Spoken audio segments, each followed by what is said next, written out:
I definitely have a lot of things that I want to talk to you about.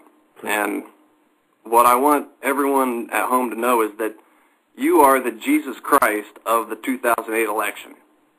And I say that because they crucified you. They put you on Saturday Night Live. They put you in a straitjacket, and then they did a skit about censorship, making a joke about how they censored you from the debate. I mean, a joke about corporate censorship on a Saturday Night Live. And Saturday Night Live is supposed to be, a representative of counterculture, not of pop culture or of, they're supposed, when Chevy Chase and Richard Pryor, and in the beginning it was very counterculture. And now they're 100% writing jokes that toe the line of the elites. And it just disturbs me because I've respected Saturday Night Live all my life, and to see them do something so callous and just so heartless to demonize a man that is trying to help us, they put you in a straitjacket. I got the whole list here. They made a skit about the censorship, about censoring from you the debate, and they try to paint you as some kind of crazy, senile old guy that wants to kidnap Hillary. And that's how they paint you as. And a lot of people weren't completely aware of your positions or what you're talking about, so that's all they know about you, is that you're some crazy guy that hates Hillary, which isn't even, that's not the deal. So they put you in a straitjacket. They make jokes about censorship. Al Gore and his internet company, Current TV, they did a cartoon about your rock video where they try to paint you as a senile, cranky old man that doesn't even understand what these kids are trying to do. And that couldn't be further from the truth, because you're the one that had to explain to the mainstream media what it actually meant.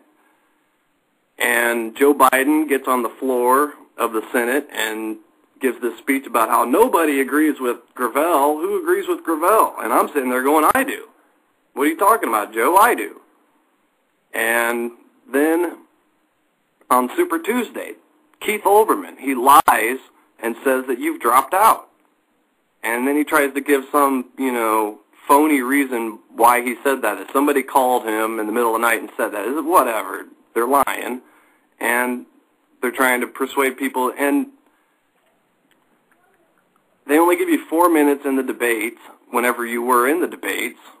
But see, this is the amazing thing about the debates is you had 4 minutes and the others had 16 minutes, and yet you said more in those 4 minutes and they didn't say anything with their 16 minutes. And recently, Anderson Cooper went on Conan O'Brien, and he's saying that you were pointing your finger in him and saying, you're screwing me on Conan O'Brien. Did you do that? I use an expletive a lot more than screwing. Really? It was grossly unfair, and he was taken aback. Who am I to charge that he is being dishonest? Oh, right, yeah. The corporate news network. It was so ridiculous. No, I really appreciate all what you're saying. Let me point out to you. Okay, let me finish the list real quick so people understand, because I have a point here that I'm getting to. And then on the Stephanopoulos interview, Stephanopoulos says, you're not going to be president. Okay, now you have to stop and think that Stephanopoulos was the Tony Snow of the Clinton administration. He was the mouthpiece of he was their propaganda machine that went out and did the press reports. So how come people can't put this together, that if he was working for the Clintons and now he's working on ABC and he's telling you and Ron Paul that you can't be president, I mean, what right does he have to say that? And would he say that to, John Edwards or Barack Obama? I mean, what's the difference? I mean, what gives him the right to say that? Other than, obvious reasons of him trying to persuade the audience at home to not take you seriously. And then The Daily Show, who I've had, all of these networks I used to watch and participate with, and I've had to boycott them all because you have exposed that even the most liberal stations and even the most liberal networks have participated in blackballing you.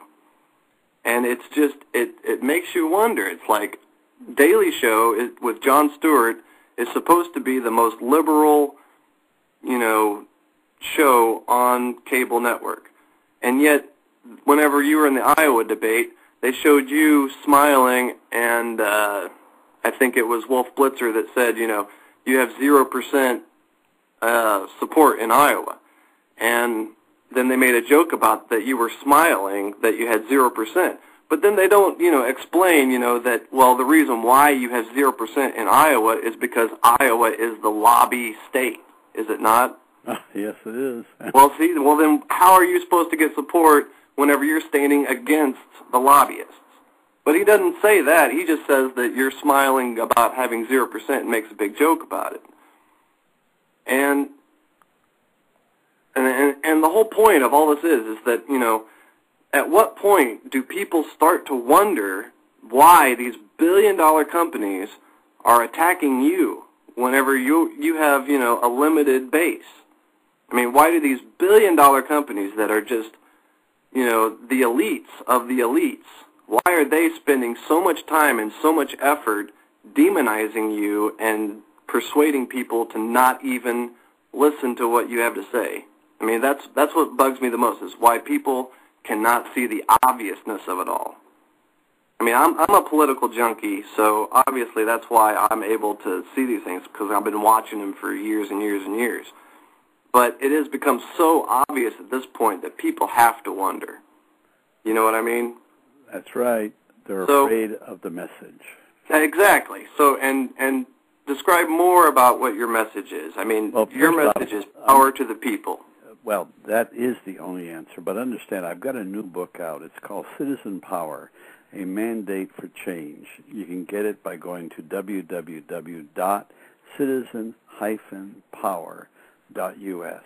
It's a paperback, and it really outlines in detail how people can empower themselves to become lawmakers. That's where the central power of government is, in making laws. We will never change the problems that we have today.